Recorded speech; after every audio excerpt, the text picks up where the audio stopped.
هلا وشلونكم حبايب؟ يلا عساكم بخير. تعالى معكم نسوي أطيب مخلوبة لحم.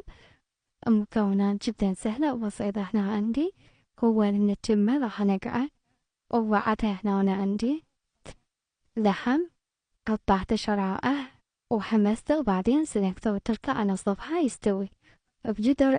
ضفت زيت وضفت شرائح بصل وشرائح فلفل ألوان أو حسب المتوفر عندكم. وبعدها هنا عندي شرائح باذنجان أقلبهم كلن زين، وبعدها هنا أضيف ماجي خضروات. بعد ما استوى اللحم ضفته على الخضروات وأقلبهم، وبعدها راح أضيف ملعقة معجون وحمسه كلن زين ويا المكونات. وبعدها هنا عندي شرائح بوتيتا مقليتها على صفحة أضيفهم عليها، وهنا رشة ملح وضفت التمن وضفت مي على الصفحة وعليه ملح، وبعدها راح أضيفه على التمن.